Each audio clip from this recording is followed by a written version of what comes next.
Bueno, pues buenos días, buenas tardes y buenas noches. Hay que decir, hay que saludar en los 3 momentos vitales del día porque tenemos hermanas de los distintos sitios, ¿no? Entonces, bueno, pues eso es también agradecer. Sabéis que ya os lo comentamos, ¿no? Que compartimos el enlace con las hermanas de las otras provincias, pues bueno, porque también creíamos que quien le apetecía, pues era un momento de compartir y como hemos visto al principio, pues nos gusta vernos las caras, saludarnos, ¿no? Y siempre que hayan estos momentos, pues bueno, nos acercan de una u otra manera, ¿no? Entonces, bueno, pues bienvenidas a todas a lo que llamamos para nosotras, pues el encuentro virtual carismático, ¿no? Lo hemos denominado así. Este es el segundo encuentro. Decir a las hermanas de otras provincias que hemos tenido un primer encuentro en el que hablamos sobre esos valores carismáticos que podemos ver cómo transmitir esos valores carismáticos Oblata a los jóvenes de hoy, que en aquel momento Alba Fernández, que está por ahí, así saluda con la mano para que todas te localicen, bueno, pues nos compartió y nos trajo la voz pues, de muchos jóvenes que, bueno, que están ahí cercanos a nuestras comunidades, a nuestros proyectos, ¿no? Y bueno, pues también creemos que fue un momento interesante y de oír y de compartir.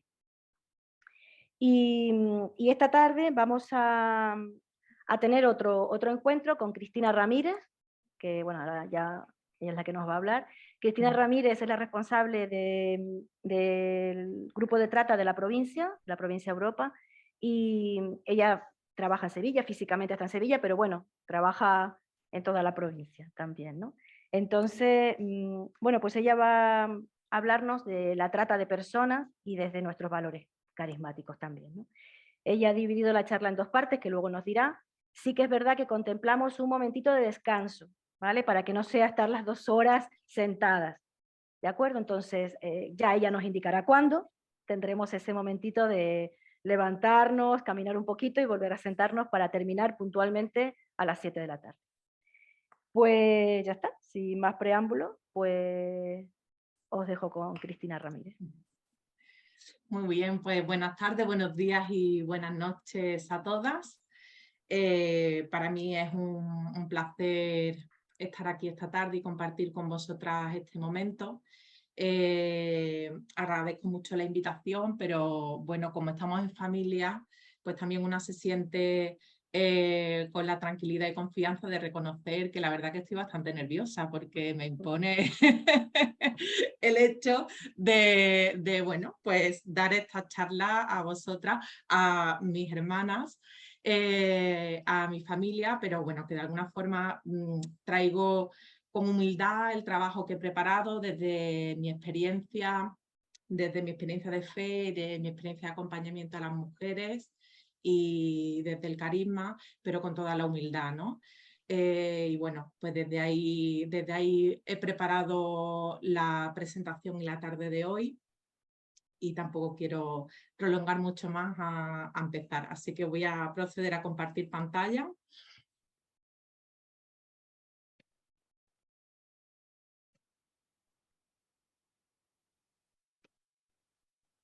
¿Se ve bien? Sí. Sí. Que tengo aquí los cuadritos que me tapan. Vale.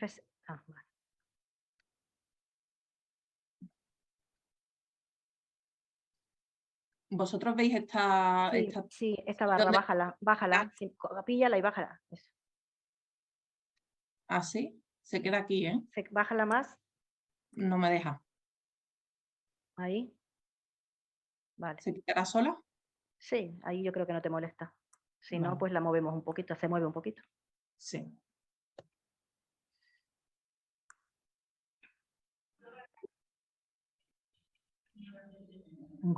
Mira, lo único que hay que hacer es esto. No me avanza la presentación. Vale. Ahora. Muy bien. Bueno, pues estamos acercándonos a una fecha importante para nosotras, para la familia Oblata. Tenemos muy cerquita el 8 de septiembre y por ello, pues en el momento de oración, para disponernos a compartir esta tarde, pues qué mejor que traer a nuestro padre fundador, al padre José María Benito Serra.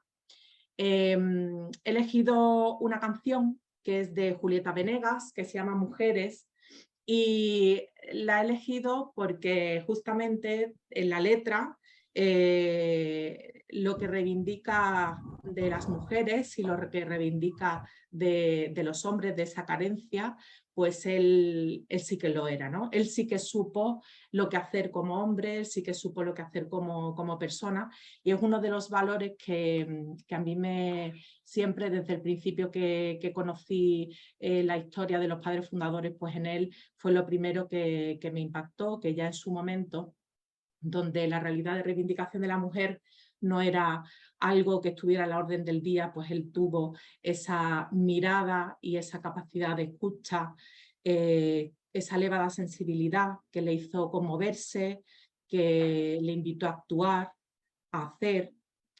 Un hombre con la suficiente fuerza personal, con el suficiente dinamismo, pues para poner en marcha su proyecto de puerto de salvación. Y por ello, especialmente hoy, en este 136 aniversario, ¿no?, de su muerte, pues lo tenemos presente en el momento de compartir de esta tarde.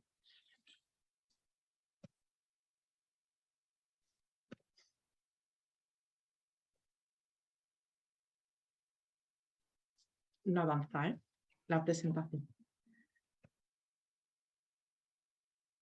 Perdón. ¿Por qué no avanza? Dile No siguiente, siguiente arriba. No. Ahora, a ver. Ahora.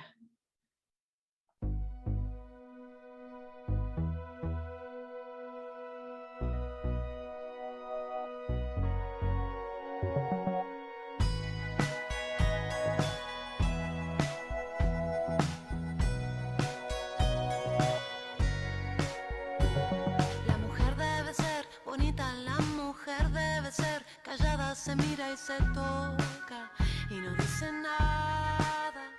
De repente sentí algo, llegó por mi espalda, me sacudió, voces fuertes, tan enojadas. Pañuelo en mano para nombrar a cada mujer desaparecida, a cada muerta solitaria por quien no hicimos nada. Puño en alto, esto no va más, no callaremos y aquí presentes tus viejas maneras derrumbamos ya. Las mujeres se están revelando, los hombres no saben qué hacer, todas las fichas en movimiento, las reglas se vuelven a hacer. Las mujeres se están revelando, los hombres no saben qué hacer, todas las fichas en movimiento, las reglas se vuelven a hacer. Ser padre no es tan difícil, ser hermano, ser mi hombre, te toca aprender a escucharnos. No intentes contar esta historia, mi presente y mi pasado con esta voz. Hoy voy a narrarlo. Pañuelo en mano para nombrar a cada mujer desaparecida, a cada ausente solitaria por quien no hicimos nada. Las muertas ya no vendrán, escúchame bien, nunca volverán. Sus nombres marcaremos en tu estatua ya. Las mujeres se están revelando, los hombres no saben qué hacer, todas las fichas en movimiento, las reglas se vuelven a hacer. Las mujeres se están revelando, los hombres no saben qué hacer, todas las fichas en movimiento, las reglas se vuelven a hacer.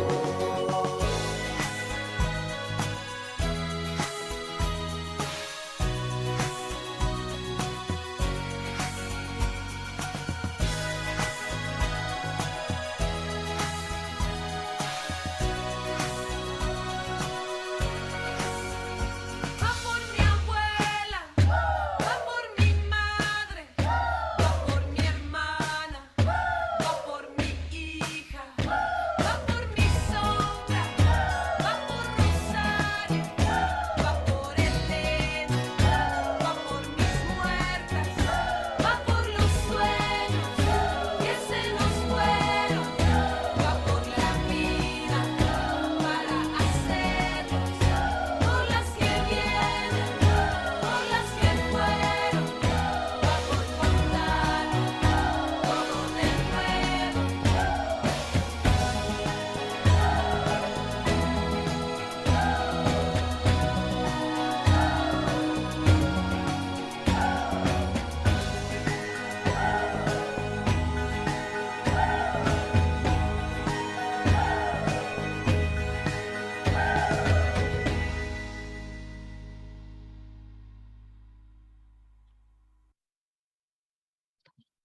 y va por todas las mujeres que acompañamos o que acompañaremos en nuestros proyectos y especialmente a las víctimas de trata, que vamos a tenerlas especialmente presentes en el día de hoy.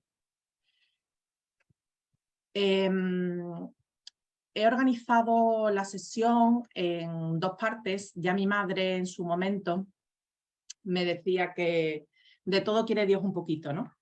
Y bueno, pues el tema que tenemos en esta tarde tiene una parte de carisma importante, pero también tiene una parte formativa que creo y he considerado que es interesante que iniciemos la primera parte de la formación con esta parte más teórica y más formativa sobre lo que es la trata de seres humanos. Como congregación llevamos muchos años trabajando con la mujer en situación de prostitución y en los últimos años, pues debido a todos los cambios que han ocurrido socialmente, a la globalización, al capitalismo neoliberal, a las nuevas tecnologías, pues las realidades de prostitución se han de alguna forma entrelazado con una realidad que es un delito, que es el delito de la trata de seres humanos, que como ahora veremos, la trata de seres humanos los hay con muchos más fines que la explotación sexual, pero bien es verdad que haremos especial consideración a las mujeres que son víctimas de trata con fines de explotación sexual, porque son las mujeres que atendemos víctimas de trata en nuestros proyectos de Oblatas, ¿no? No estamos tan en contacto con víctimas de trata con otras finalidades. Y por ello, por el hecho de ser un delito, el de la trata, pues es importante que también como congregación, además de haber profundizado y trabajado de forma además preciosa, y como después haremos alusión en la parte que hablemos del carisma, pues es importante también que además de trabajar de esa manera con la mujer tan cercana, poniéndola en el centro y acompañándola como hermana, pues también tengamos una formación básica en lo que es un delito. Son mujeres que son víctimas de un delito, el de la trata de seres humanos, y tenemos que conocer acerca del mismo. Y para ello, pues empezar hablando de lo que es la trata, ¿no? Quizás lo que nosotros ubicamos más en nuestra cabeza es el momento de la explotación, ¿no? Que luego veremos que eso es parte del recorrido, es el lugar de destino, pero la trata no es solamente la explotación, que nosotros como lugar de explotación en un momento determinado, como puede ser España, tenemos más en contacto con la mujer, sino que también es todo el proceso de captación, que es previo, el transporte, el traslado, la acogida y la recepción de esas personas. Y además tiene unas características específicas, porque en todo ese proceso de captación, transporte y explotación, pues se recurre a la amenaza y al uso de la fuerza, u otras formas de coacción, se recurre al rapto, al fraude, al engaño, al abuso de poder, o de una situación, o justamente el hecho de aprovechar la situación de vulnerabilidad de las mujeres para recepcionar pagos o beneficios por ese transporte hasta el lugar de explotación. Y es importante, ahora veremos la diferencia entre un concepto que sobre todo tenemos más, solemos tener más confusión en España por el origen terminológico anglosajón que tiene con el tráfico de personas, pero con respecto a la trata hay un aspecto importante que consideró el Protocolo de Palermo, y es el consentimiento. Nos encontramos a mujeres que a lo mejor no son engañadas, que sí que saben que van a ir a otro país a ejercer la prostitución. Podemos considerarla así como un consentimiento, pero el Protocolo de Palermo indica que si ese consentimiento está condicionado por una coacción, o hay un desconocimiento o hay una explotación en el lugar de recepción que la mujer no consideraba, ese consentimiento se invalida y sí que se considera manipulación y trata, ¿no? Esto es importante, la introducción que hizo el protocolo de Palermo, porque nosotros ya lo vemos en nuestros proyectos. Hay incluso una parte de las mujeres que dentro del proceso migratorio pues saben que durante un tiempo pues van a lo mejor a ejercer la prostitución, pero lo que no saben es las condiciones de esclavitud y todo lo que durante el trayecto les ocurre, ¿no? Las situaciones de violencia y de vulneración de derechos fundamentales que finalmente les acontecen.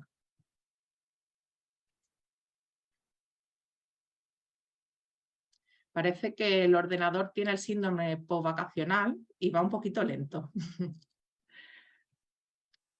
Yo le sigo dando, pero sé el contenido de la siguiente diapositiva y lo voy a ir introduciendo. Hace referencia a lo que os he comentado y además sabiendo que nos íbamos a conectar de varias provincias o incluso dentro de la misma provincia nuestra, de provincia Europa, pues hay diversos idiomas que todo nos enriquece. Y justamente pues de esa diferencia de idioma, pues a veces, no sé si vosotros os habéis encontrado con esa dificultad. Yo sí que a veces, bueno, no es dificultad, pero que a veces nos juntamos y no sabemos muy bien si utilizar tráfico o trata, ¿no? Y hay una justificación que de alguna manera hace que muchas veces lo utilicemos indistintamente, y no es porque no sepamos de lo que estamos hablando, sino que realmente aquí la trata de seres humanos en inglés es human trafficking, y si os dais cuenta, si nosotros lo traducimos al castellano, pues puede ser que con facilidad lo traduzcamos a tráfico de personas, ¿no? Tanto en Italia como en Portugal, la traducción se hace, o sea, trata de seres humanos, pero se utiliza mucho el trafficking, pero justamente porque el origen de este término anglosajón es human trafficking. Y la diferencia de concepto, que ahora le explicaremos la diferencia con lo que es el tráfico, es lo que en inglés es smuggling, que la traducción es contrabando, ¿no? ¿Y cuál es el concepto? Porque son dos delitos. Ambos son delitos diferentes, y aquí aparece justamente en dónde radica esa diferencia. En el caso de la trata, pues la finalidad es una de las cuestiones que las diferencia. Hay una explotación tras el traslado de la persona. En cambio, el objeto final del tráfico es un traslado entre fronteras. No hay una explotación después del traslado. Por otro lado, el consentimiento. La persona que es víctima de tráfico de seres humanos, pues da su consentimiento a ser trasladada. En el caso de las víctimas de trata, no existe ese consentimiento, o en el caso de que lo exista, como ya hemos indicado, se invalida si hay coacción, si hay engaño, si hay abuso. Y también otra de las distinciones es que en el caso del tráfico, como hemos dicho, solamente hay traslado de personas entre fronteras, pero no hay explotación. Y en el caso de la trata, sí. Aquí hace referencia a laboral y sexual, pero ahora veremos que hay más tipos. Y otra de las cuestiones que lo diferencia es el carácter transnacional. Es decir, el que tiene que haber un traslado de un país a otro. Eso ocurre siempre en el tráfico. Es decir, no existe tráfico si se traslada a personas dentro de un mismo país, dentro de una misma frontera. En cambio, en la trata, sí. Me ha alegrado mucho ver a las hermanas de Nueva York. Para mí fue muy clarificador la experiencia compartida allí, porque hasta el momento en Europa, pues la mayor parte de la trata que veíamos era trata transnacional, aunque ya estamos atisbando inicios actualmente de trata también nacional dentro del propio país, ¿no? Y me sorprendió mucho.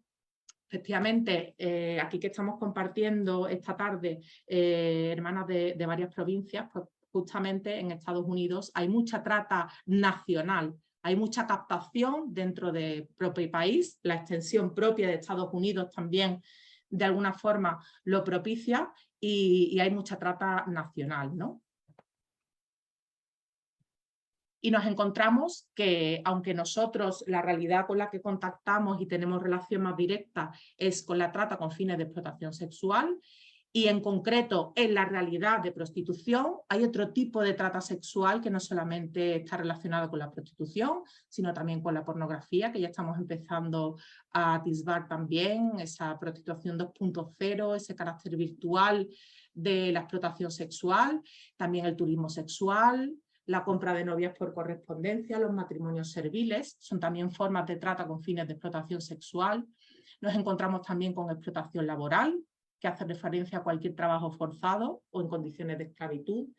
Aquí el CISCO, que es la Unidad de Crimen Organizado Española del Ministerio del Interior, pues los datos que nos traslada es que cada vez se está identificando a más víctimas de trata con fines de explotación laboral, pero el hecho de que no se identifiquen más, ellos mismos lo confirman, ¿no? y lo reflejan, que consideran que es que todavía no saben, no están suficientemente, no tanto sensibilizados, sino que no hay suficientes mecanismos para poder identificar este tipo de explotación, ¿no? Que es la explotación laboral asociada a, por ejemplo, servidumbre, aunque hay también otra trata específicamente con este fin, y sobre todo la explotación laboral en España concretamente la vemos asociada pues a muchas veces en los cortijos de Almería, en los invernaderos de Huelva, y hay incluso mujeres que son víctimas de trata con fines de explotación sexual y laboral a la vez, ¿no?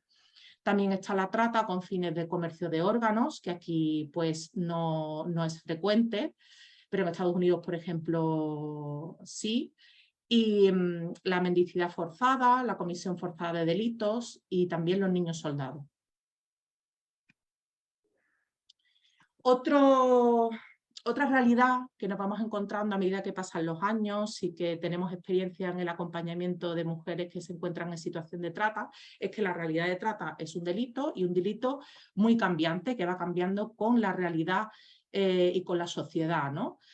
Y esto es una dificultad que tenemos añadida no solamente las entidades que trabajamos en el acompañamiento con la mujer, también las administraciones públicas, porque normalmente siempre vamos por detrás de las personas que tratan, que son los tratantes, y que son los que sacan ese rédito económico a la compra y venta de personas, ¿no? y su posterior esclavitud.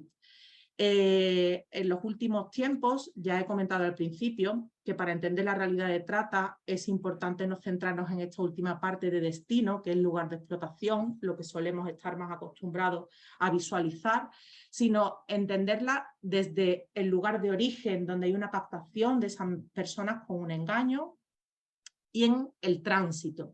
Inicialmente, en el proceso de trata, eran como 3 compartimentos muy estancos, ¿no? Se hablaba de origen, con unas distintas nacionalidades, una forma concreta de cada nacionalidad de traslado, según la nacionalidad, y de explotación, con un modus operandi según la nacionalidad de Europa del Este, de África, determinado, y nos estamos encontrando cómo estos procesos que ya tenemos identificados van cambiando. Y nos encontramos, por ejemplo, que en los lugares de origen, pues donde antes había más captación, ahora hay menos y se traslada a otros lugares diferentes. Por ejemplo, nosotros hemos tenido en la provincia de Europa tradicionalmente un número importante de mujeres víctimas de trata de origen nigeriano, y actualmente vemos como el número de mujeres de esta nacionalidad disminuye, y en cambio hay otras de otra nacionalidad africana, como puede ser Costa de Marfil, que está aumentando considerablemente la captación, ¿no? Y también se ven como esas rutas de tránsito, incluso dentro del propio continente africano, van cambiando, y ya la mujer incluso su discurso que tiene aprendido también varía, ¿no? Y ya a lo mejor no tiene tanto el origen en Europa, como inicialmente sí que trasladaban las mujeres de origen nigeriano, sino el destino inicial es Marruecos, por ejemplo, ¿no? Y justamente en esos lugares que han sido de frontera, pues, y que ellas consideran ahora el lugar de destino, el paso de los años en este lugar y las condiciones de vulnerabilidad y de explotación y violencia que sufren en estos países durante ese tiempo hacen que quieran trasladarse a Europa. Y ya no tanto a lo mejor con el destino que inicial tenía de España, sino que España se está convirtiendo también en lugar de tránsito como puerta de entrada de mujeres a Europa con fines de explotación sexual.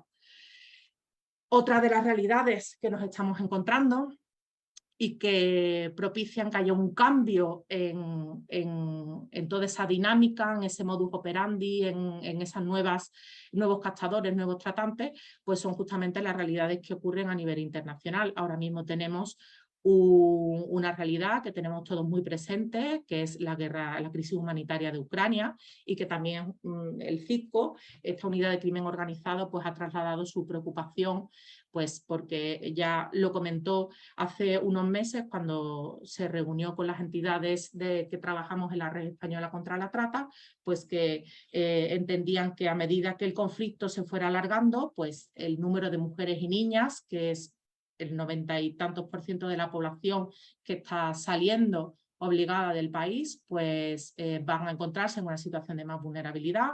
Si inicialmente tenían personas en los lugares que inicialmente eran de destino y ya no tenían más medios y más recursos, se encontraban en situación de más vulnerabilidad y por tanto de mayor riesgo de trata.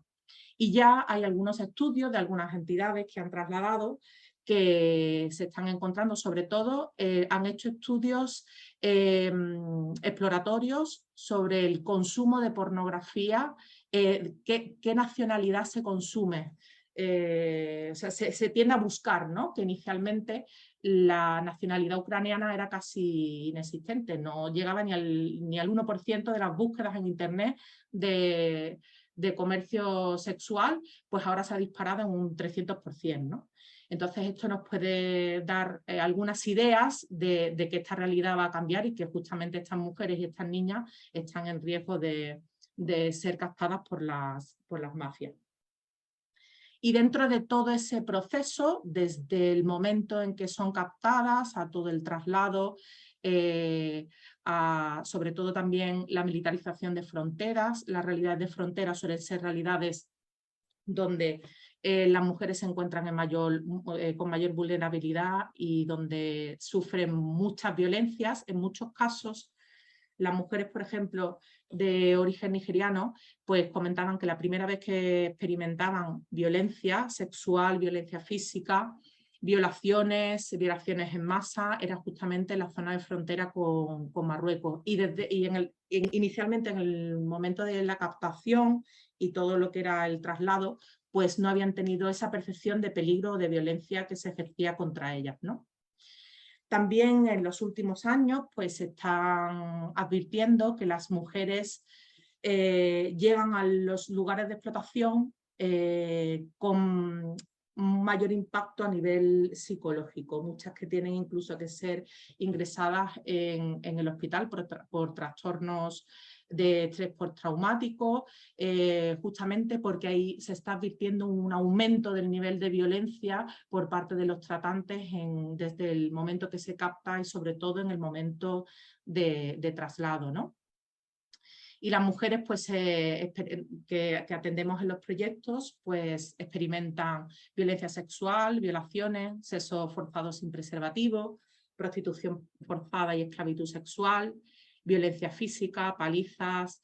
En muchos casos esa violencia física es ejercida no solamente como mecanismo de control de una persona sobre otra, es decir, de la persona, del tratante sobre la mujer, sino incluso como carácter ejemplarizante si la conducta que se le pide o se le pide que realice una serie de prácticas que no quiere o que se niega, por ejemplo,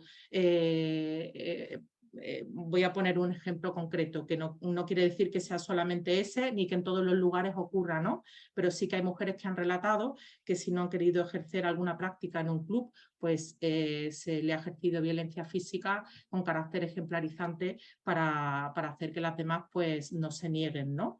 O accedan a todo lo que se les pide, ¿no? También nos encontramos con violencia psicológica. Aquí es importante porque dentro de todos los tipos de violencia, la violencia psicológica, incluso las mujeres víctimas de violencia de género en el ámbito de pareja o en el ámbito doméstico, es justo la que con más dificultad podemos identificar o detectar y es la más efectiva, ¿no? Hay una imagen muy recurrente, que yo incluso la he utilizado en una de las presentaciones con música que va a aparecer hoy, que no es la más adecuada, que es el ideario, ¿no? Que de alguna forma tenemos de la mujer víctima de trata y que realmente no nos la encontramos así, ¿no? O de forma frecuente, que son las cadenas, ¿no? Y justamente esa violencia psicológica que pasa más desapercibida en la mujer es la que en muchos casos condiciona mucho más el que la mujer se sienta encadenada sin estarlo físicamente, ¿no?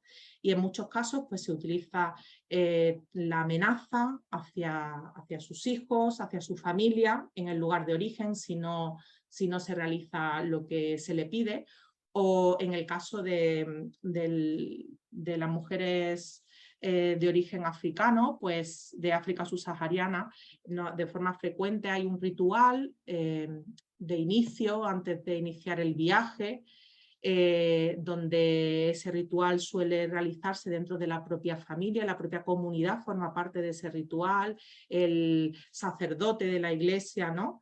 Que lo realiza forma parte, pues imaginaros, ¿no? En vuestro entorno se realiza lo que es el rito del vudú y de alguna forma, desde el punto de vista cultural, es una forma en la que tú sientes que tu comunidad y tu propia familia deposita en ti toda su confianza para que tú viajes a Europa y puedas sacar a tu familia adelante, ¿no? Y justamente ese rito del vudú es una forma de violencia psicológica, una forma de coacción, que lo utilizan justamente para obligarlas a realizar prácticas que no quieren o para mantenerlas en el circuito de la trata, ¿no? Que sigan pagando una deuda que nunca acaba, pues para salir de la realidad de prostitución, por ejemplo, y que ven que nunca acaba, que siempre tienen que seguir pagando o que es una deuda tan elevada que es imposible que la puedan solventar, ¿no? Y justamente esa coacción a través de ese rito de vudú pues hace que las mujeres pues no salgan de ahí con facilidad o tengan mucho miedo a denunciar por las represalias o porque pueda caer alguna maldición o que le ocurra algo a su familia, ¿no? Y después nos encontramos otros tipos de violencia que la solemos identificar menos, pero que al final acaban revictimizando a las mujeres y sobre todo dificultando mucho, incluso cuando denuncian, que salgan y puedan restituir el daño sufrido, ¿no? Que es la violencia institucional, la violencia comunitaria y el consumo forzado de sustancias. El consumo forzado de sustancias, todos podemos entender que justamente el hecho del consumo de sustancias impide a veces el salir de la realidad de prostitución porque necesitas dinero para consumir o porque hay una dependencia ahí asociada. Y la realidad de violencia institucional hace más referencia a cómo las administraciones públicas con sus políticas o no políticas o con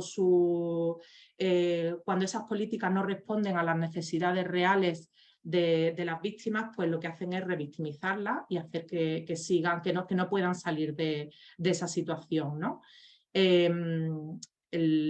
Por otro lado, nos encontramos también con la violencia comunitaria, que es otro tipo de violencia donde está más relacionado con todo lo que es el estigma social en torno a, concretamente, las mujeres víctimas de explotación sexual, pues a la realidad de prostitución, ¿no? Ese estigma que hace que no las consideren mujeres o no consideren mujeres suficientemente válidas para hacer otra cosa que no sea ser explotadas sexualmente, ¿no? De todas formas, no quiero... Este apartado de violencias realmente lo estoy tocando de una forma un poquito por encima, porque vamos a ir trabajándola en esa segunda parte de la presentación que hace más referencia al carisma, ¿no? Y no quiero tampoco ocupar todo este tiempo ahora explicando los tipos de violencia. Lo voy a dejar para un poquito más adelante y que ya ahí podamos ir introduciendo esa parte de carisma. Y creo que aquí no se ve la parte de arriba de la presentación. A ver, o no la veo yo con la barrita.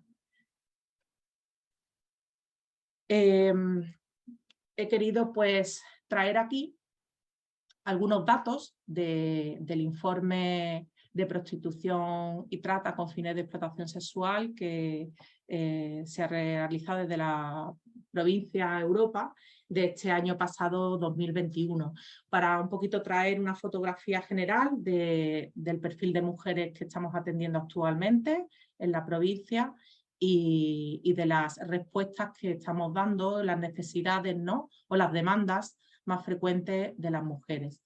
Y nos encontramos que hemos atendido un total de 4.440 mujeres. De ellas, la proporción mayoritaria son mujeres en situación de prostitución.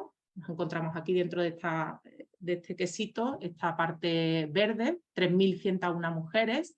Y nos encontramos que hay unas 560 mujeres que son posibles víctimas de trata y 113 que aparecen como víctimas de trata identificadas. Aquí, ¿por qué se hace esta distinción? Que esto es algo específico, sobre todo más que las entidades de España tenemos más recogido, porque es una lucha justamente para trabajar en contra de esa violencia institucional que tenemos por la legislación vigente, ya que a las víctimas de trata solamente las pueden identificar formalmente las fuerzas y cuerpos de seguridad del Estado, la Policía Nacional y la Guardia Civil.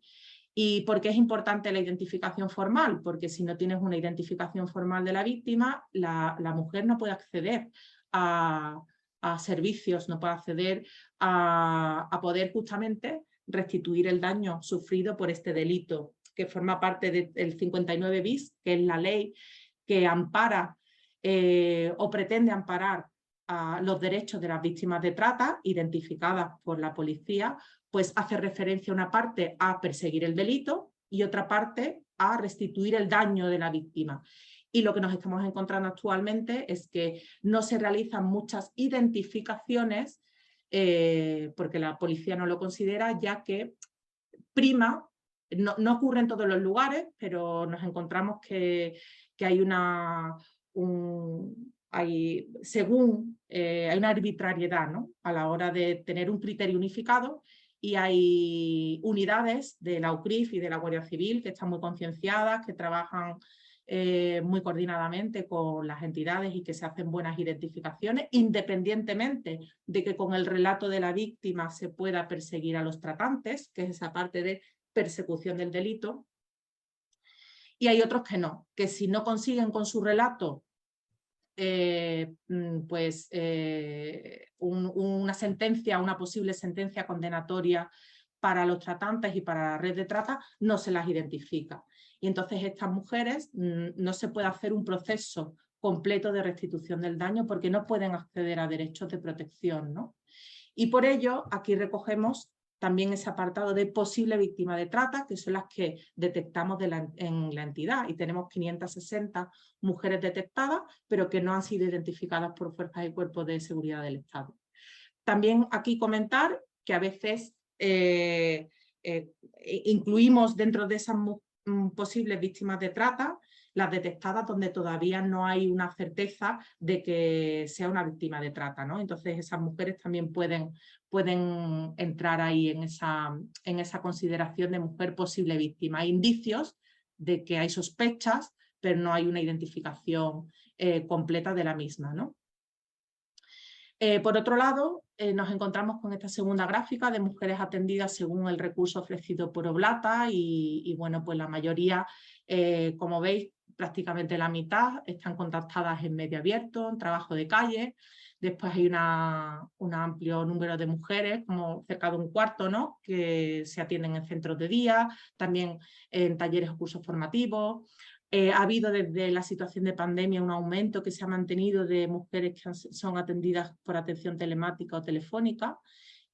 También están las mujeres que se atienden en las casas o pisos de acogida y las mujeres que forman parte de los proyectos de emprendimiento, ¿no? Y aquí vemos en esta fotografía de abajo pues, las principales nacionalidades. Nos encontramos que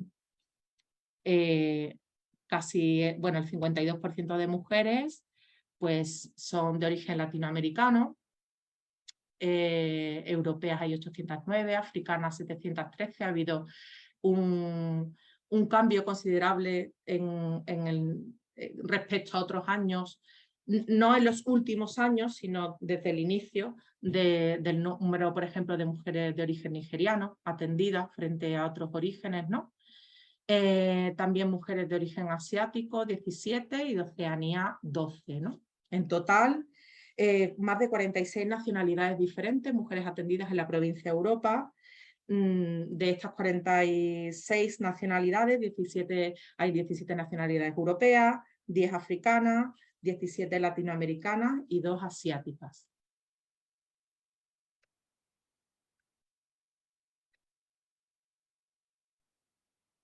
Y dentro de nuestra intervención, ¿no? Pues nos encontramos que el número total de intervenciones de este año pasado han sido de atenciones 37.941, dividido en intervenciones y en demandas y en intervenciones.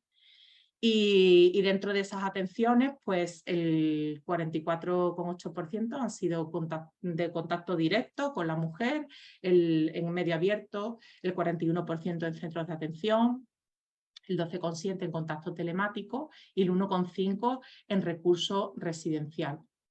Y aquí en esta gráfica de abajo, pues en naranja nos encontramos las víctimas de trata identificadas, que como comenté antes son las identificadas formalmente por la policía, las que están en gris, las posibles víctimas de trata, y en azul las mujeres en situación de prostitución.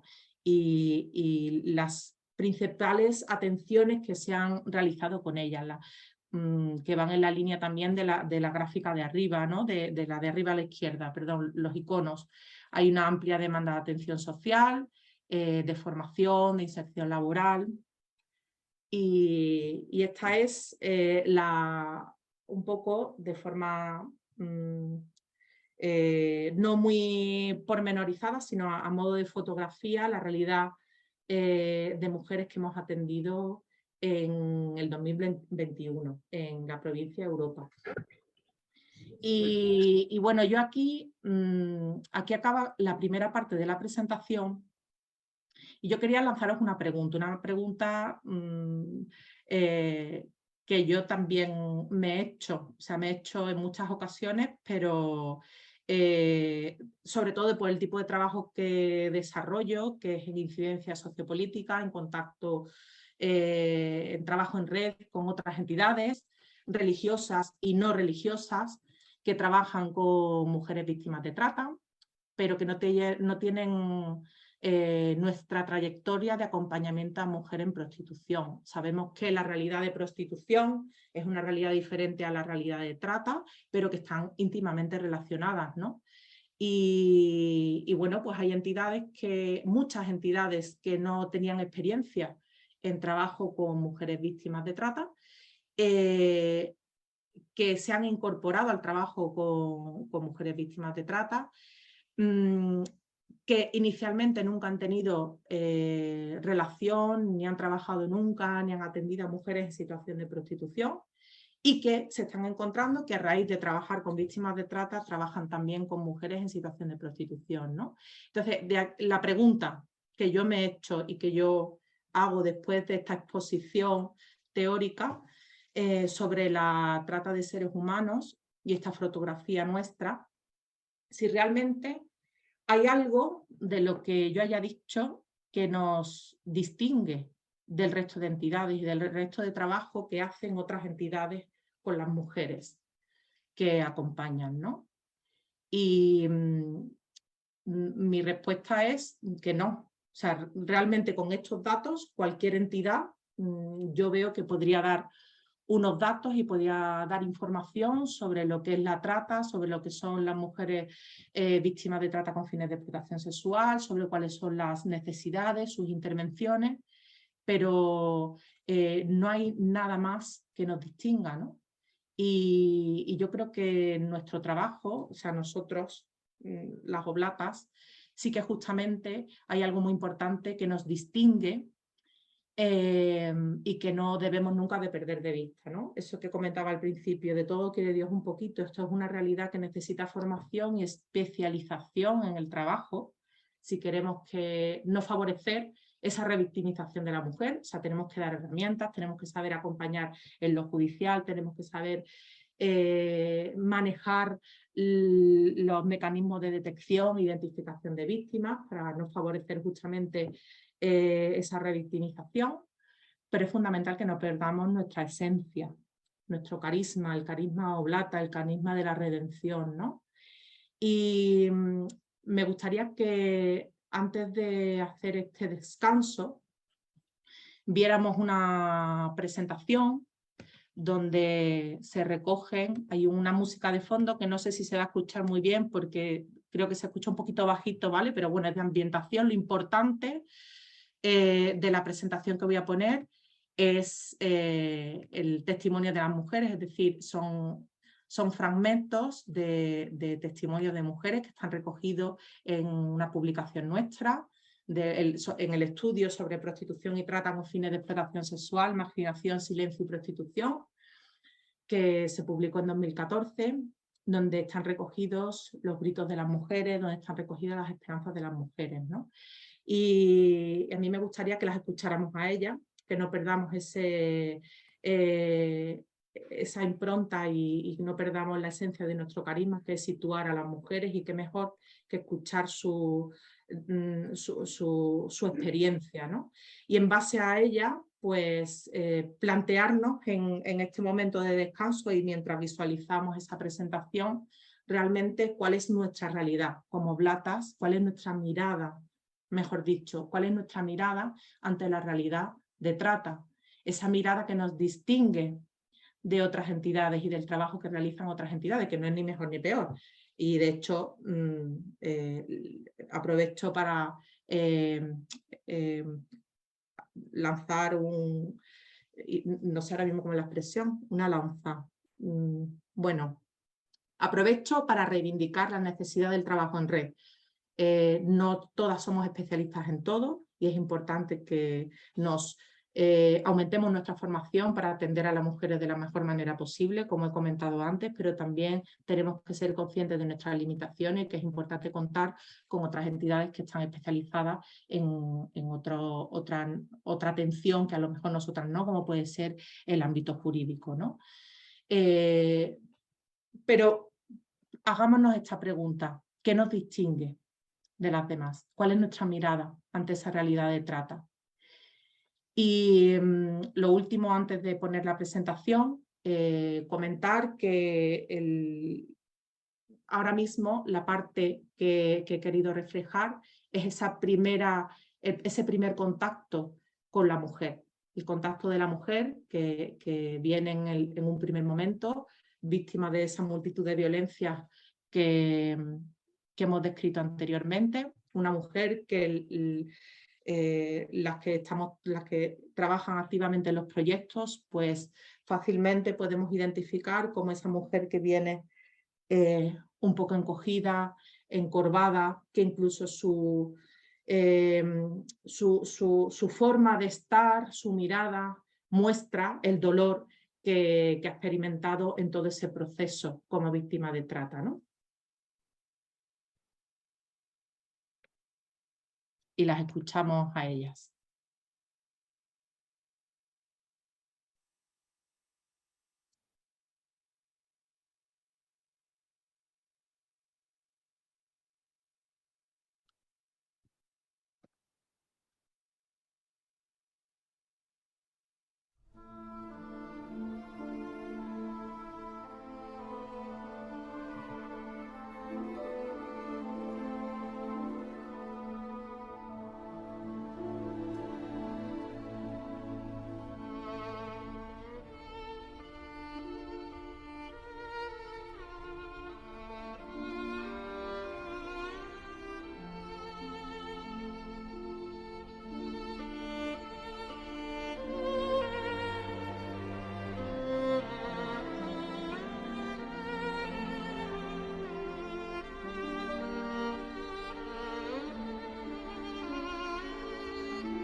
Y con esta frase y el resonar del testimonio de las mujeres, pues nos podemos ir al descanso. Y nos quedamos con esta pregunta en el descanso, de cuál es nuestra mirada como blatas ante la realidad de trata. Y planteo esta pregunta, ¿no? ¿Qué o a quién vemos cuando miramos a las mujeres? Y esta pregunta también me lo he hecho a mí misma. Y esta pregunta siempre me lleva a mis inicios en el proyecto en Sevilla, sobre todo a los primeros momentos donde no estaba sensibilizada, no podía llegar a atisbar las dificultades y la vulneración de derechos y las violencias que podían llegar a experimentar las personas y estas mujeres en concreto. Y realmente cuando acudí por primera vez al trabajo de calle, yo recuerdo que llegué y le dije a Keiko, Keiko, acabo de vivir el Evangelio, o sea, esto es Evangelio puro, ¿no? Y a medida que iba conociendo la crudeza y la realidad que habían experimentado, pues es que esa frase de Dios mío, ¿por qué me has abandonado?, ¿no? Veía a Jesucristo y a todas esas violencias que experimentó Jesucristo en el Calvario, ¿no? Y justamente la mujer, su realidad, la crudeza de lo que vive, pero también con ese carácter de Jesús redentor y de cómo a pesar de todas esas violencias y dificultades son capaces de, con una resiliencia que yo sinceramente he escuchado cosas y he escuchado situaciones y realidades de mujeres que yo he pensado, si yo las viviera mínimamente, creo que no me levantaría, ¿no? Y ellas, como la parábola de los talentos, a pesar de todo ello, y como Jesús, después de vivir todas esas experiencias en el Calvario y de muerte, resucitó, ¿no? Y esa vida, ese ejemplo de muerte y de vida, es justamente esa realidad, una que a mí me ha servido incluso para mi propia transformación personal, para mi propia resurrección. A mí me han hecho acompañarlas, me han hecho madurar, me han hecho dejar a un lado lo que muchas veces tenemos, que yo lo asocio mucho, sobre todo ahora que tengo mucho más cercana a la realidad de los niños, a esa mirada infantil de que cuando no te falta nada o tienes poco de lo que te puedas quejar, pues al final te quejas por todo, ¿no? Y justamente yo tuve realidades que, o sea, la realidad, por ejemplo, de muerte de mi madre, que coincidió con un trabajo muy activo en el proyecto, a mí el acompañamiento con la mujer me transformó y me ayudó justamente a sacar lo mejor de mí misma, ¿no? Justamente porque veía a Jesucristo en las mujeres. Y he querido traer aquí algunos pasajes del Calvario de Jesús que de alguna forma pues he cogido algunos textos también de los testimonios de las mujeres, también de ese mismo estudio que hice referencia antes, que justamente a mí me trasladan esa imagen de Jesús, esa imagen de cruz, esa imagen de oblación, de darse también, porque las mujeres al final se dan y se empoderan ellas mismas, ¿no? Ellas mismas son las que salen de esa realidad. Y ahí estamos nosotras acompañándolas, pero también a la vez viendo en ellas a Jesús y también beneficiándonos de alguna manera y enriqueciéndonos de esa experiencia. Ellas también, o yo desde luego lo que he experimentado es que me han hecho mejor persona, ¿no? Y aquí tenemos algunos pasajes, ¿no? Algunos fragmentos de, bueno, o más bien alguna explicación o texto que hace referencia a situaciones que vivió Jesús en el Calvario, ¿no? Como Jesucristo que fue torturado, fue objeto de burla, la policía judía, ¿no? Dio rienda suelta a su desprecio, escupiéndole, dándole bofetadas y pescozones.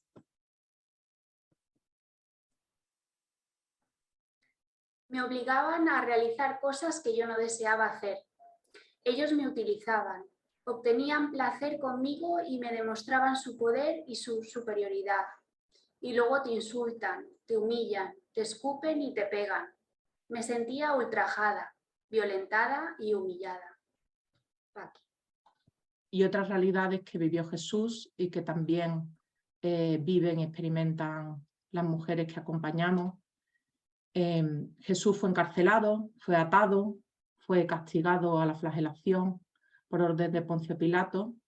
Los soldados lo azotaban sin contar los golpes por todo su cuerpo desnudo. Y dice María: Nos golpean y nos tratan mal. Tengo miedo porque un hombre me rompió la cara por no hacer lo que quería. Tengo cicatrices hasta dentro de la boca. Corremos muchos riesgos, hasta la muerte. Nos sentimos muy humilladas y tratadas como perros.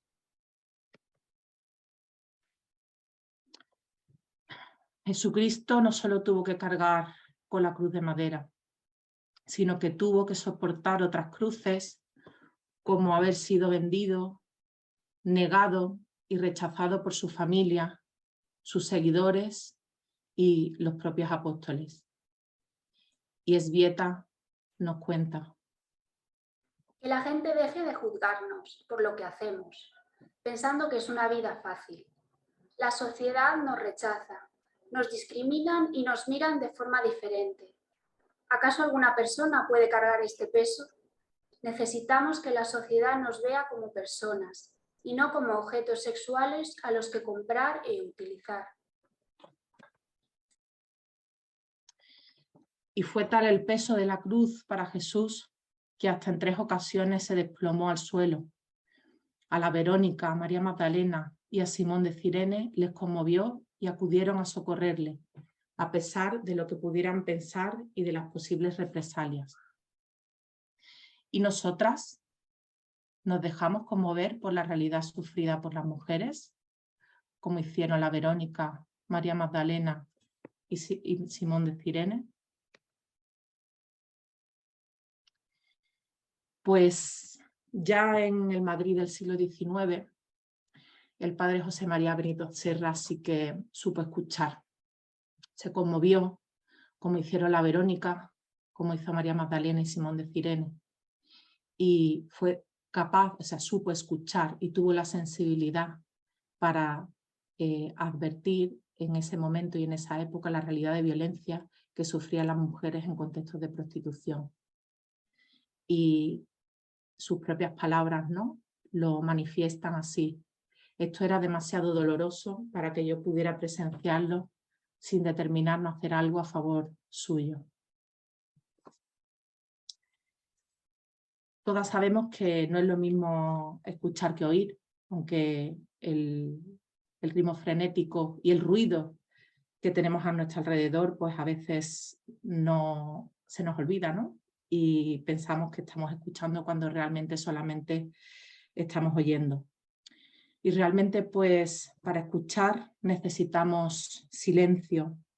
Necesitamos silencio para percibir el grito del fondo de nuestra alma, para escuchar a Dios, que como amigo nos susurra a nuestro oído palabras de salvación, tal y como hizo el padre Serra. Él supo escuchar a Dios y supo ver, supo percibir, supo advertir el grito que surge del sufrimiento de las mujeres, ¿no?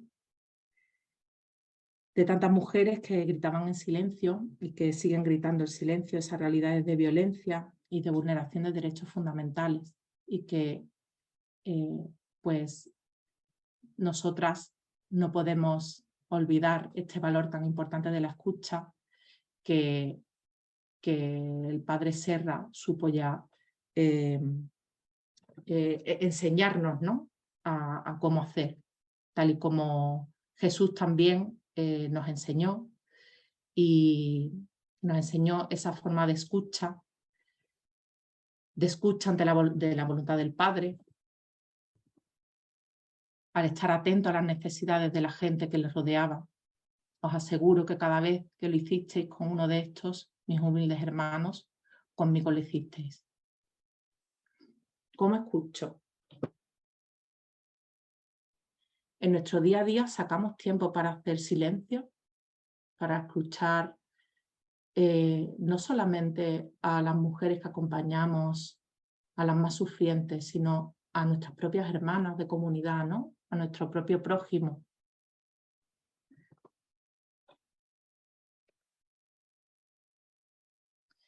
Y también el saber mirar, como por su parte, pues supo hacer muy bien la Madre Antonia, ¿no? Que supo mirar esta sangrante realidad y ver que ella, las mujeres, son la gracia de Dios. Llama la atención la sensibilidad de la mirada de los padres fundadores, de la madre fundadora, del padre fundador.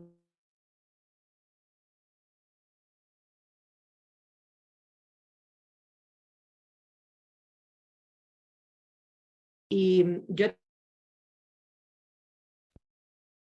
aquí primero esa parte evangélica, porque realmente yo cuando conocí a las oblatas, lo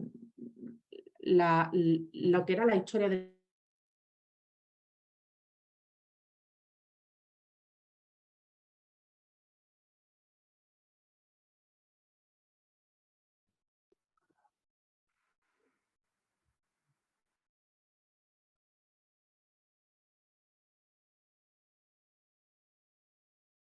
Estamos teniendo un poco de problema ahora con Cristina, ¿no? Nos pasa a todas, ¿no? No fui yo. No. Vamos a ver qué le ha pasado un segundo.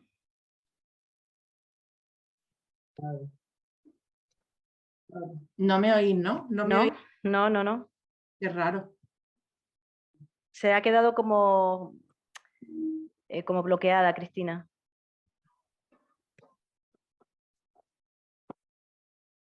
¿Cris? Sí. Sí te oímos. Venga, tira para adelante otra vez. Sí, ahora sí. Vale, Te oímos. vale, Que se quedó como cortada, como que la conexión se te fue un momento. Vale. Comparte de nuevo a ver si... Vale. Pues que nos hayamos quedado en la mirada, ¿no? Que realmente he empezado por toda la parte evangélica porque es lo que yo he percibido y es realmente lo que a mí me ha enamorado de la congregación y por lo que yo me siento laica, me siento cercana al carisma, ¿no? Porque realmente es una vivencia del evangelio y los padres fundadores supieron captar todo eso que muchas veces la teología de la Iglesia no ha sabido trasladar. En los pasajes del Evangelio, como la de la hemorraísa, la vida de Naín, como el ejemplo de Jesús, como miraba y escuchaba a personas que inicialmente nadie oía ni escuchaba, y mucho más a la mujer, ¿no? Esta es una realidad, el cómo Jesús ha tratado a la mujer en el Evangelio, que tampoco ha sido muy prodigada en la jerarquía de la Iglesia, ¿no? y en muchos teólogos durante mucho tiempo. Actualmente, bueno, pues la situación, hay muchas teólogas que están desarrollando por este camino, ¿no? Pero en la época en la que la congregación se fundó, ellos, los padres fundadores, para mí, yo que descubrí su vida después del Evangelio, por así decirlo, yo veía un paralelismo muy grande justamente en esa forma de mirar, en esa forma de escuchar, en esa sensibilidad. Y de todos estos pasajes del Evangelio, a mí el que más me gusta y donde más siento identificado esa forma de mirar, esa forma de escuchar, que son miradas y escuchas transformadoras y dadoras de vida, que son la base fundante del carisma y de los fundadores y de los que seguimos o como seguimos acompañando a las mujeres, ¿no? Es la de la curación de la hemorroísa. Y si os parece, la escuchamos el texto y hacemos una pequeña reflexión.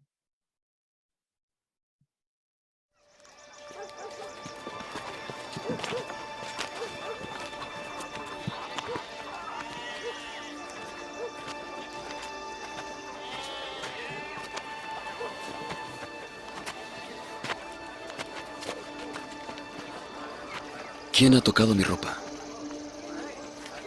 ¿Ves que la multitud te aprieta y dices, ¿quién me ha tocado?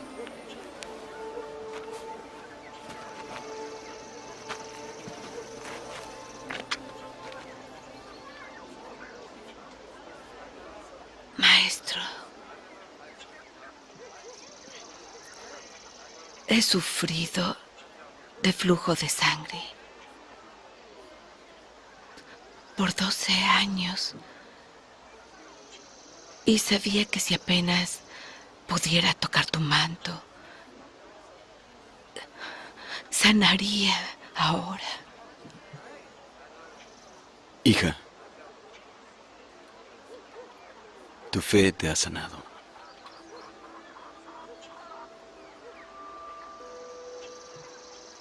Ve en paz y queda sana de tu aflicción.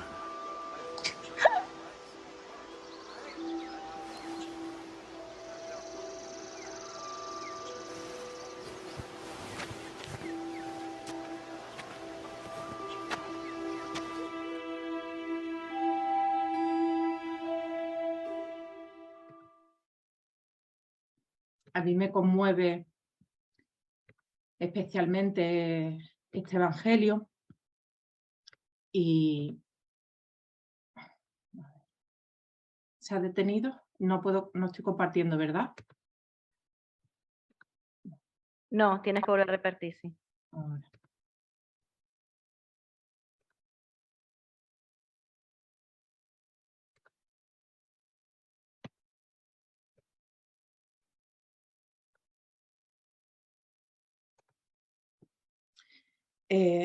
Como decía, me conmueve especialmente este evangelio, me conmueve la forma en que Jesús actúa y frente a una mujer que estaba expulsada de la sociedad, como también hemos visto que se sienten muchas mujeres víctimas de trata al no ser consideradas, al ser juzgadas, ¿no?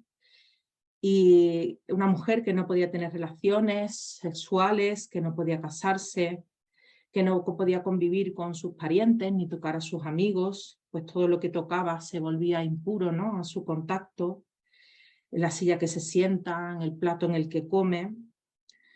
Una mujer condenada a la soledad, como encontramos muchas mujeres que acompañamos, con maldición social, religiosa.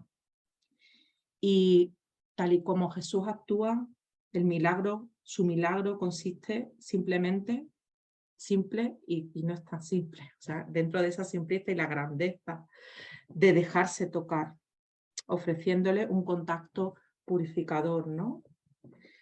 Jesús no la ayuda a llevarla a su grupo después de ese momento y de ese encuentro.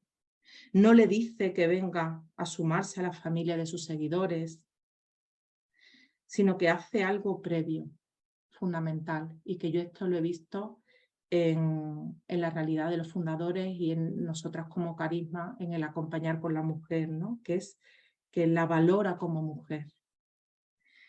Acepta el roce de su manto, le ofrece el más fuerte testimonio de su intimidad personal, la anima a vivir y le cura, para que sea sencillamente humana, persona con dignidad, que no la pierden, pero a veces se olvidan de que la tienen y hay que ayudar a recordársela, no hay que devolvérsela, ellas ya la tienen.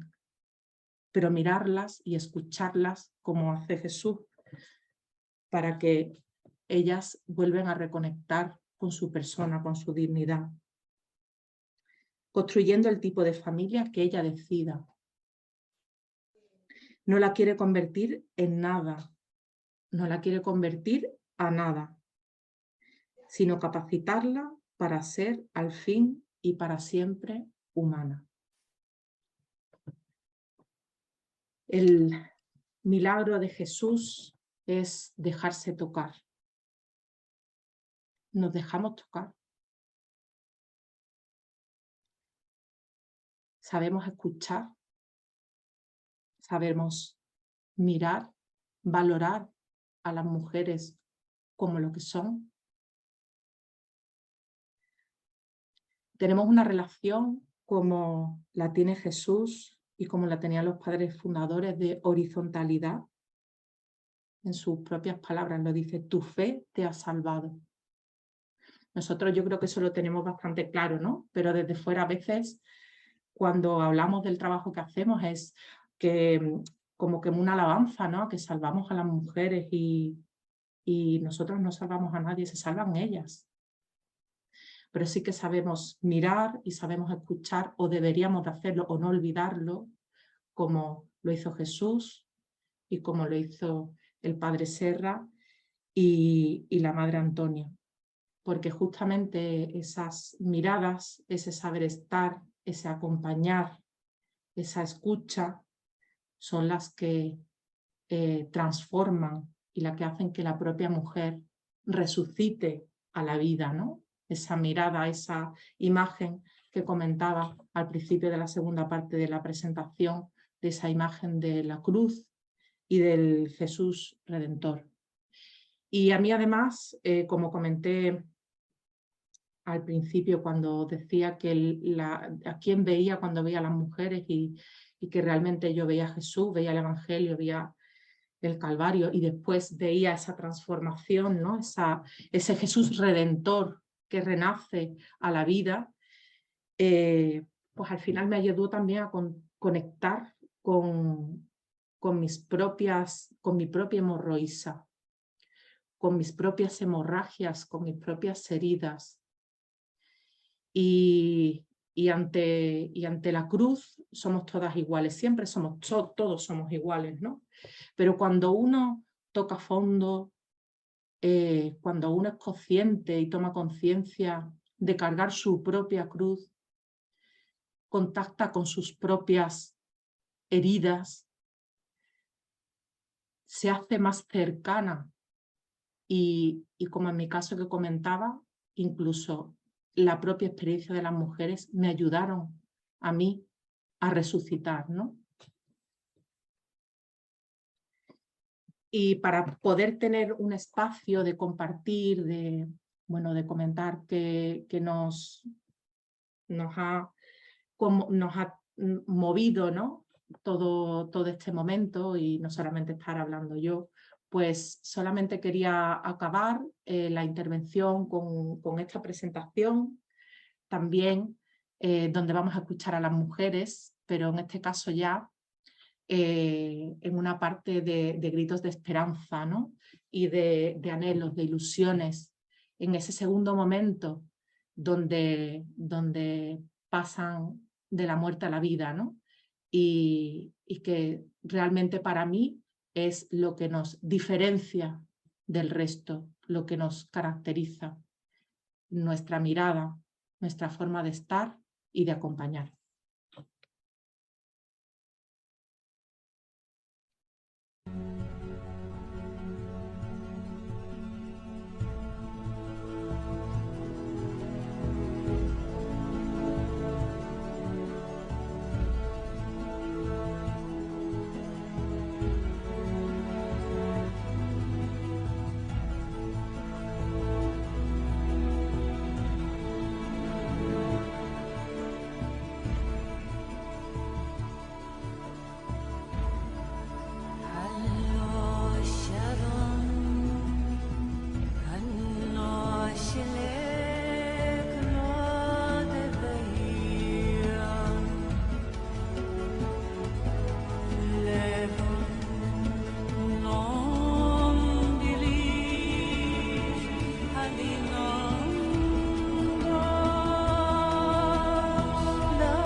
y podemos dar comienzo al momento que para mí, bueno, yo creo que para todas es muy rico, que es el momento de compartir.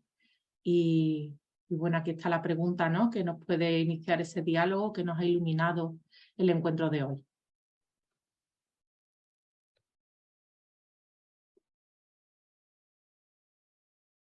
Podemos escribir en el chat si queremos, que Alba está pendiente luego de leer, o podemos pedir palabra a través de la manita abajo donde dice reacciones, ¿vale? Ahí podemos pedir la palabra si queremos. Entonces ponemos vista galería y tenemos el micrófono abierto.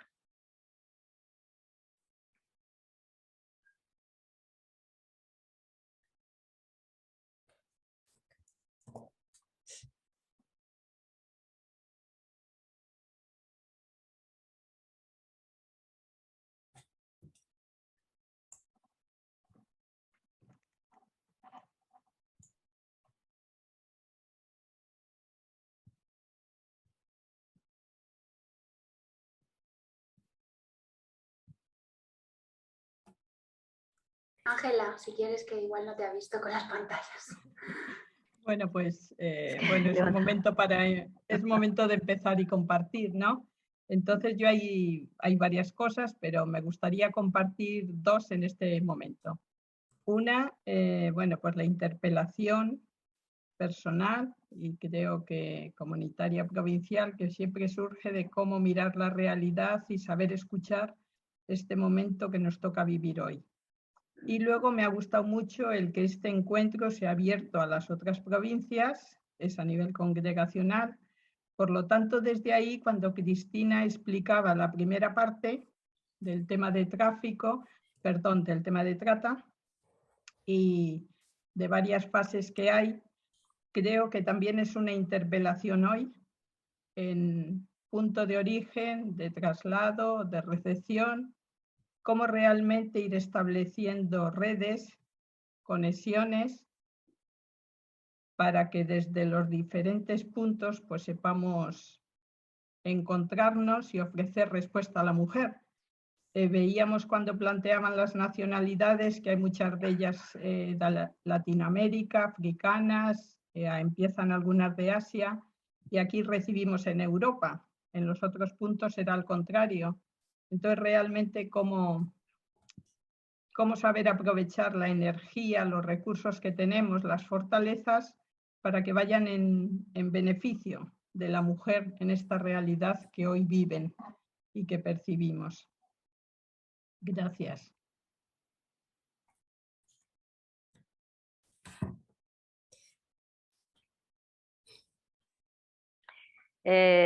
Isabel. Pues muy agradecida por este momento que nos regalamos mutuamente y sobre todo a ti, Cristina, que nos has acercado a la realidad de las mujeres. Y yo también, como decía Ángela, lo que así me llamó más la atención es el cuestionamiento, las preguntas que nos iba haciendo, pues mirando también los textos bíblicos. Y me he quedado así como mirándome a mí misma y digo, ¿cómo me miro yo a mí? ¿Cómo me escucho a mí misma? Pues de ahí surge también, si yo me sé mirar bien, si no me enjuicio, si me quiero, si me acojo, pues como que todo eso me facilita también para la acogida a las mujeres. Y bueno, yo tengo que agradecer porque la congregación, la provincia, mi comunidad, pues en este momento también me permite estar en contacto directo con ellas. Y la verdad sea dicha, como dice Cristina, que el encontrarte cara a cara, el estar en el lugar donde ellas están muchas veces, que es deplorable, otras no tanto, pero eso es lo que a mí me llama a esa acogida incondicional de la otra persona, sin pues lo que ya sabemos y entre nosotras decimos mucho, no juzgar, escuchar, pero saber escuchar y saber también tener la palabra oportuna, pues yo muchas veces digo, bueno, el Señor hará lo que uno no hace, pero también me que diga algo. Y también me llamó la atención esto de que las mujeres dicen, Dios mío, pues es una realidad patente que muchas de ellas, con sus creencias, por supuesto, y desde su religión, pero muchas de ellas también dicen así, ¿por qué me ha tocado? Dios me ha abandonado. Y entonces también ahí, pues bueno, nuestra presencia puede ayudar mucho en ese sentido, ¿no? Bueno, pues a no pensar que Dios te lo ha enviado, pero sí a acogerlo, a pensar que esto te puede ayudar a crecer o nos puede a las dos hermanar, qué sé yo, no sé, eso de que Dios me ha abandonado yo también lo escucho mucho, o lo contrario, que dicen Dios siempre me escucha, Dios está conmigo a pesar de todo. Entonces eso quería compartir. No sé si María Luisa Rodríguez querías hablar porque estabas haciendo intentos con la mano o no. Sí, quería, pero en este momento se me está bloqueando la pantalla, pero creo que se oye, ¿no? Sí. Bien, lo que quería, siento no ver, pero quería primero agradecer a Cristina la iluminación que nos ha hecho en principio. Creo que para muchas de nosotras puede ser de gran utilidad. Agradecer también que nos ha ofertado su experiencia oblata, una experiencia bien cercana, bien humana, pero de mucha fe. Y creo que se ha ofertado ella misma. Gracias, Cristina. Alba, ¿quieres hablar? Ah, perdón. Analita.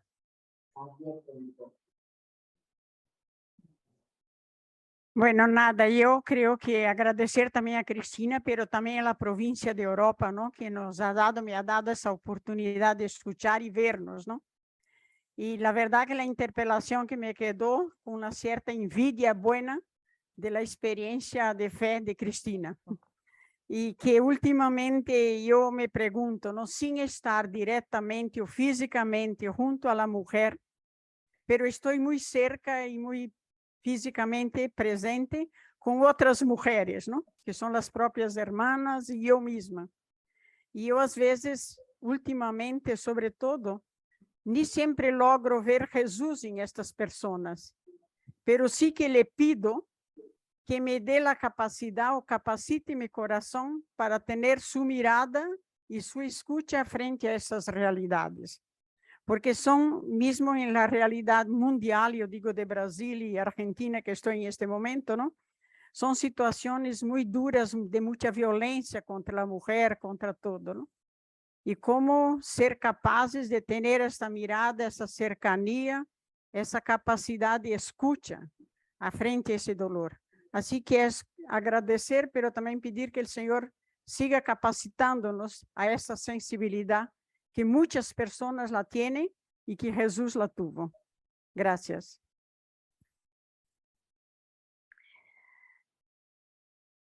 Alba.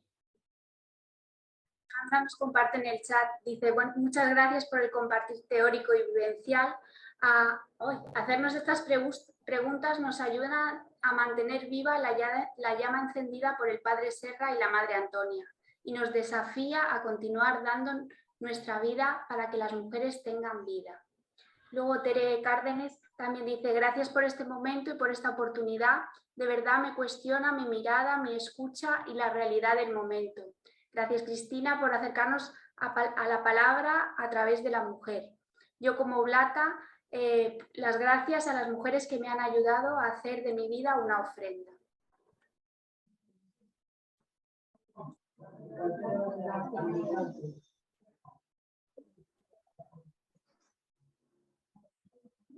¿Alguien más quiere alguna cosa compartir? Por si acaso se me está escapando alguna. No.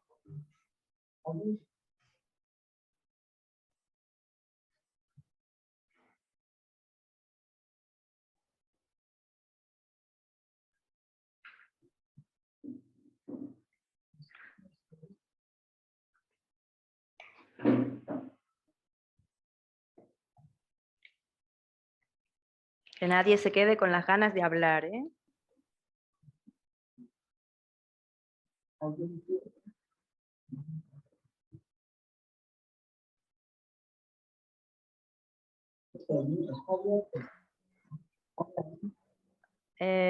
¿Van a hablar en Pingüino 3? Sí, a veces sí. Vale. Y agradecer. No, Esther, tiene que pegarse más al micro. Espérate aquí.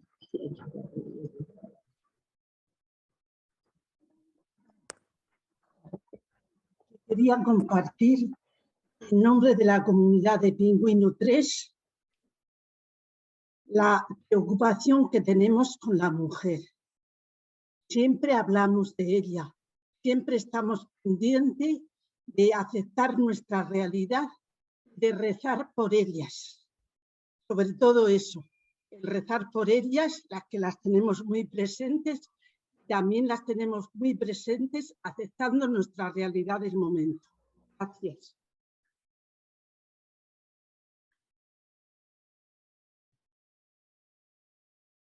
Alba. Desde el proyecto Abriendo Caminos nos escriben: agradecemos a la provincia Europa y especialmente a Cristina por compartir vida. Ha sido una reflexión muy rica que nos toca profundamente. Bueno, desde el proyecto de Bogotá. O sea,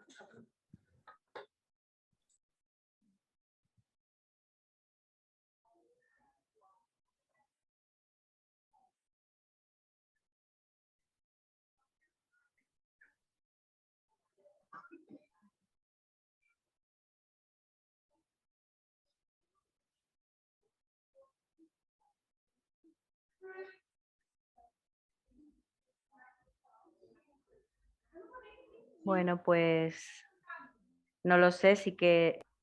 Sí. Alba, hay más cosas en el chat. Es que en el chat van... Agradecemos a Cristina su testimonio de vida y la iluminación bíblica. Y escriben desde la comunidad de Fátima, Colombia. Y desde las hermanas de Pamplona también nos escriben: gracias, Cristina, por haber compartido tu vida con nosotras, muy enriquecedor el paralelismo entre el Evangelio, vida de los fundadores y experiencias de vida y muerte con las mujeres. Yo, ¿Tere? sí, pues yo también me uno a las voces ya compartidas de agradecer a Cristina la iluminación y la experiencia tan viva. ¿Se me oye? Un segundo, sí, dale. ¿Ya? Sí, Tere, ya. Sí.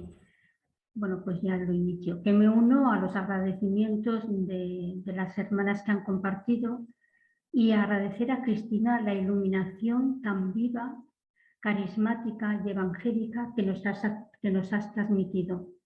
La verdad que esas preguntas, esa comparación con pasajes del Evangelio, pues la verdad que son de gran riqueza a nivel personal, comunitario, en el trabajo con los laicos y en el trabajo con toda la familia Oblata.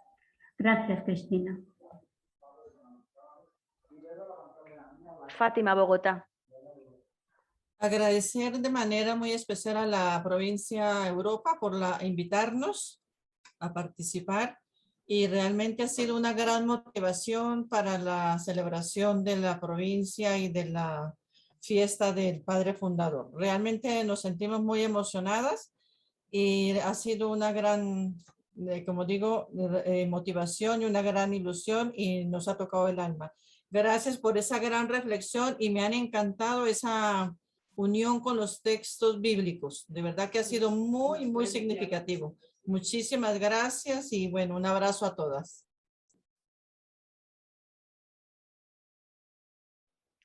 Desde el chat, Carmen, que disculpar, no sé el nombre, o sea, el apellido, dice: muchas gracias a la provincia Europa por este encuentro tan enriquecedor e iluminador para nuestra misión con las mujeres. Y gracias, Cristina, por tu testimonio de vida.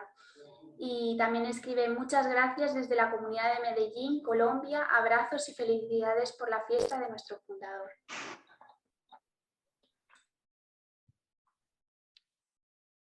Yo me están ruborizando mucho los comentarios, pero realmente la que tiene que agradecer este momento soy yo, a vosotras, por permitirnos a los laicos participar de estas formaciones. Yo creo que, bueno, pues que muestra una vez más el carisma de las oblatas y que hay esa horizontalidad y ese cariño y esa vivencia compartida, y sobre todo gracias a toda la vivencia que he podido experimentar gracias a vosotras en el proyecto, en el acompañamiento a las mujeres, que al final a mí me lo he llevado para mi casa y para mi vida, ¿no? Sí. Muy bien, pues yo creo que podemos ir cerrando, ¿no? Si nadie tiene así alguna mano levantada, a ver por ahí. Comunidad Ibagué, Comunidad Ibagué, desde la Comunidad de Ibagué agradecer a Cristina y a la provincia de Europa por llevarnos a aceitar nuestra vida de oblata. Feliz día del fundador. Muy bien, pues eso, sí, ¿no? Felicitamos a la provincia de José María Benito Serra, que mañana tienen fiesta, Exacto, así sí. que mañana tienen fiesta, y nos felicitamos todas, ¿no? También pues por la celebración del padre fundador, como decían algunas, ¿no? Y bueno, solo me quedan 4 cosas rápidas. El 14 de diciembre es el tercer encuentro carismático. El 14 de diciembre ya lo compartiremos, ya os lo mandaremos, pero bueno, para que lo sepáis. Y os va a llegar un correo, si no, seguramente mañana, ya no creo que hoy os llegue, seguramente mañana os llegará un correo con 2 links. Uno para la evaluación y otro para las personas que quieran volver a ver esta charla. ¿Vale? Entonces, por favor, la evaluación puede ser contestada individualmente o puede ser también contestada comunitariamente para las comunidades que habéis estado juntas, ¿no? Para nosotras es muy importante que nos mandéis la evaluación, ¿vale? Muy importante, porque nos ayuda a mejorar. No es larga, la contestáis muy rápido. Y otra cosa que falta es hacernos la foto. Siempre hay que hacerse una foto. Entonces, poner las cámaras todas y sonrisas y vamos a hacer la foto. Y cara de foto. Cara de foto. Eso, poneros guapas, así sentadas bien, muy bien. A ver, Victoria, bajar un poquito la tapa del ordenador porque no se os ve. Venga, ponemos foto. Victoria, dice Victoria. Ponemos eso. Voy a hacer 2 fotos porque eso. Vale, Pamplona, Pamplona. Vale, venga, a ver, vamos, vale, muy bien, así, eso, Bogotá, muy bien, Bogotá, y se ve bien. Ángela, no sé si estás ahí ahora mismo porque no se te ve. Vale, bueno, pues entonces, primera foto, va. Hermanas, poneros más. Sonrisa. Tenéis que salir aquí. Ana Isabel Arteaga ahí. Vale, primera foto. Segunda pantalla. Allí no salen, hermanas, allí no salís. Los ruidos aquí detrás, si queréis ahí. Oye, de Santiago se han puesto muy bien, muy bien. Vamos. Es en ese cuadrito solo. Ya está, pues vale. Muy bien, nos damos un aplauso. Es que no están. Nos felicitamos. Nada, por eso, agradecemos la presencia de todas. Gracias, Cristina. Muchas gracias. Muchas gracias. Otra gracias a todas. Europa. Gracias. Hola. Gracias, Cristina. Hola. Gracias. Gracias. Hola. Hola. Pamplona. Hola. Carmen Ríos. Hola, yo.